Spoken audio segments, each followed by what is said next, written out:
반갑습니다. 주님 평화입니다.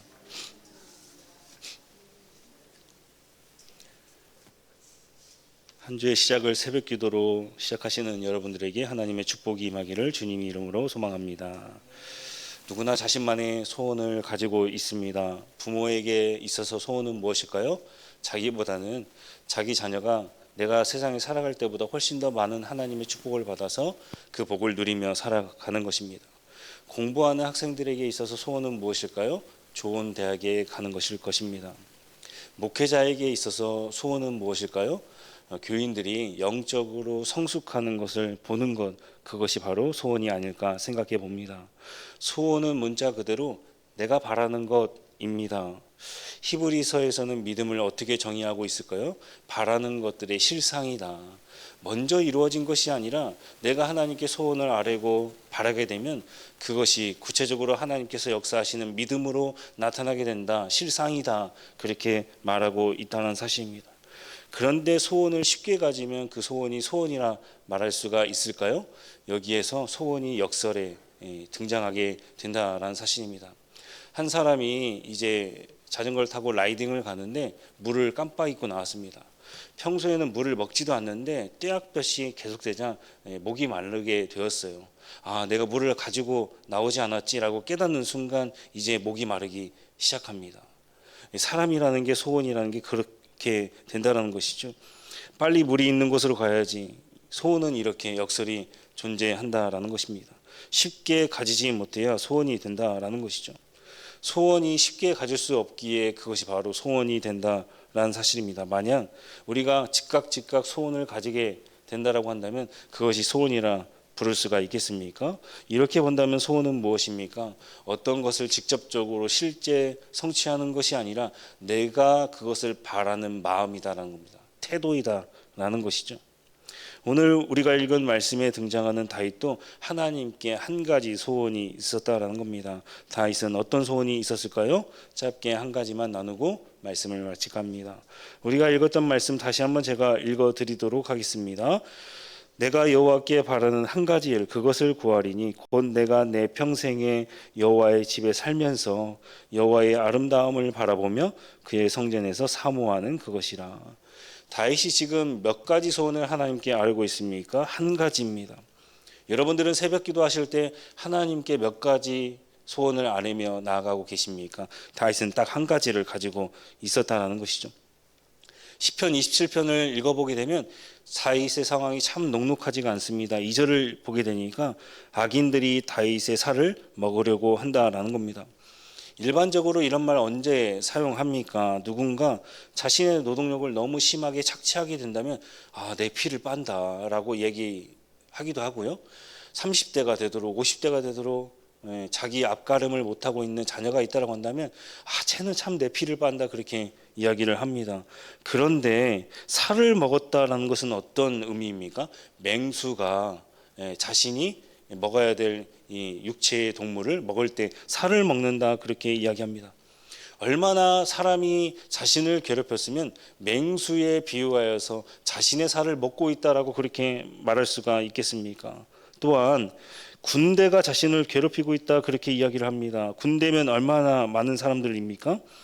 만약에 시편 27편이 압살롬의 반역으로 인해서 다윗이 괴롭힘을 당하고 있다라고 한다면 그 군대는 다윗의 군대였습니다. 그런데 지금 자신에게 충성을 맹세하지 않고 지금 누구에게 충성하고 있습니까? 압살롬에게 충성하고 있다라는 겁니다. 얼마나 답답한 노릇이겠습니까? 그래서 다윗은 하나님께 딱 한 가지를 구하고 있습니다.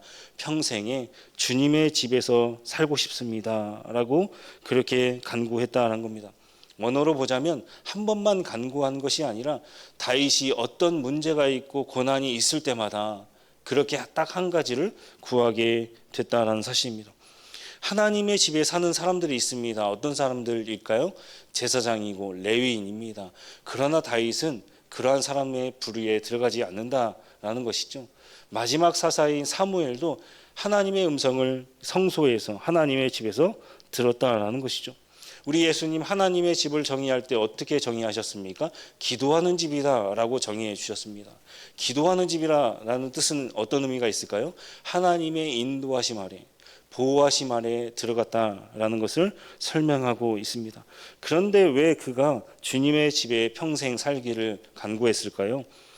다윗이 처음 사무엘에게 기름 부은 것과 관련이 있다라는 것입니다. 사무엘이 하나님의 뜻을 받들어서 이제 이새의 집으로 가게 됩니다. 그의 기세가 얼마나 등등했는지 성문에 있던 원로들도 그가 오는 것을 보고 좋은 일입니까 나쁜 일입니까 그렇게 물어봤다라는 겁니다.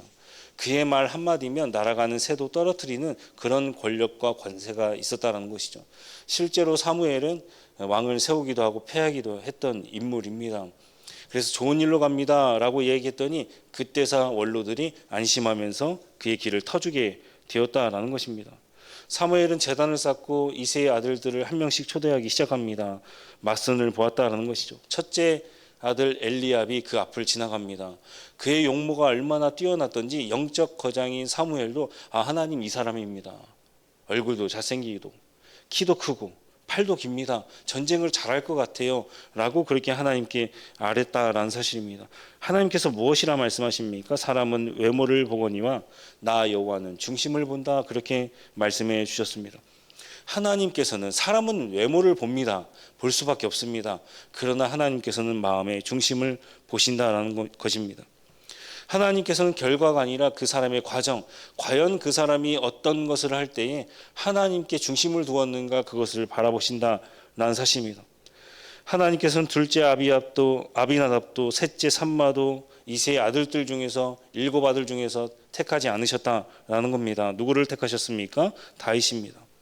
왜 다윗을 택하여 주셨을까요? 시편 23편 1절의 말씀을 보면 알 수가 있습니다. 여호와는 나의 목자시니 내게 부족함이 없으리로다. 다윗은 기름 부음을 받을 때 그 자리에 없었다라는 것이죠. 아버지가 보기에도 왕이 될 상과 감이 아니었고 형제들이 보기에도 다윗은 비리비리하니 그런 사람이라 왕이 될 감이 아니었다라는 사실입니다.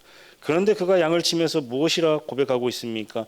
하나님께서 나의 목자가 되어주시면 내가 부족한 것이 있어도 하나님으로 채우기에 부족함이 없다. 그렇게 고백하고 있습니다. 왕따를 당하고 있는 사람이 아버지와 형제들에게 인정받지 못한 사람이 어떻게 이런 고백을 할 수가 있을까요? 부모가 자녀에게 말합니다. 아빠가 못해줘서 미안하네. 자녀가 말하지요. 나는 아빠면 충분해. 이 세상 모든 부모는 자녀에게 잘 해주고 싶어 합니다. 때때로 물질적 부족으로 자신의 지식적 부족으로 시간이 없어서 못 해줄 뿐입니다. 어떤 부모가 자녀에게 모든 것을 해주지 않을 수가 있겠습니까? 이 기도가 시편 23편 6절 말씀의 절정에 이르게 됩니다. 제가 읽어드리도록 하겠습니다. 내 평생의 선하심과 인자하심이 반드시 나를 따르니 내가 여호와의 집에 영원히 살리로다 라는 것입니다. 이러한 기도를 드리게 되었다는 겁니다. 방금 읽은 말씀과 비슷하지 않습니까? 내가 여호와의 집에 살면서 여호와의 집에 영원히 살리로다 라는 것입니다. 사람은 살아가면서 정보를 습득하며 살아갑니다. 태어나서는 부모에게 단어들을 배우게 되죠. 어떤 정신 나간 사람이 사전을 이렇게 보면서 어렸을 때부터 오이는 오이, 정이라는 단어는 어떤 뜻이 있는가 그렇게 찾아볼 수가 있겠습니까? 오이, 수박, 블루베리. 아이가 태어나면서 부모로부터 배우는 구어체가 있다라는 사실입니다. 그 다음에는 학교에 가서 이 언어를 또 배우게 되지요. 사회적으로 영향을 주고받으면서 학교 친구들과 함께 그 단어가 어떤 단어인지 사람들을 통하여서 또 습득하게 된다라는 사실입니다. 정보는 이렇게 머리로 아는 것과 경험으로 아는 것이 나누어진다라는 것이죠. 아이가 오이를 말하면서부터 오이를 실제로 만져보기도 하고 그 오이를 먹어가면서 내가 알러지가 있는가 없는가 그것을 경험하게 된다는 사실입니다. 경험이 중요합니다. 신앙생활에도 경험이 중요할까요? 예, 중요하다라는 것이죠. 지금 다윗이 그것을 증언하고 있지 않습니까? 아버지도 인정해 주지 않고 형제들도 자신을 인정해 주지 않았습니다. 그런 다윗을 하나님께서 은혜를 베풀어 주셔서 이 세상에 있는 왕으로 삼아 주셨다는 사실입니다. 그래서 다윗은 나는 하나님밖에 없다 라고 그렇게 고백을 하고 있는 것입니다. 그 고백을 담아 내가 하나님의 성전에서 영원히 살고 싶습니다 라고 그렇게 고백했다라는 사실입니다. 다윗은 어렵고 힘들고 고난이 있는 상황 속에서 하나님 한 분 전적으로 의지했습니다. 성경은 늘 얘기합니다. 사람들을 의지하지 말고, 네 지식을 의지하지 말고, 물질을 의지하지 말고 하나님 한 분 의지해라. 그것이 바로 믿음의 선진이다. 믿음의 사람들이 가야 될 길이다라고 끊임없이 말하고 있다는 사실입니다. 다윗은 좌절하거나 낙심하지 않았습니다. 왜 그렇습니까? 10,000명의 군대를 얻는다 할지라도 내가 패할 수밖에 없지만 하나님 한 분 얻게 되면 내가 이 영적인 전쟁에서 승리할 수 있다는 자신감이 있었다는 사실입니다. 왕따를 당하고 문제가 있고 어렵고 고난이 있을 때마다 하나님을 의지했더니 하나님께서 나에게 이렇게 인도해 주셨다는 과거의 경험을 가지고 하나님께서 똑같이 나를 미래에도 인도해 주실 거야 라는 자신감이 있게 되었다는 것입니다. 이것이 바로 성경에서 말하는 믿음 아니겠습니까? 이스라엘 백성들이 가지고 있던 최고의 경험이 있었습니다. 바로 출애굽입니다. 느헤미야서는 출애굽 당시가 아니죠.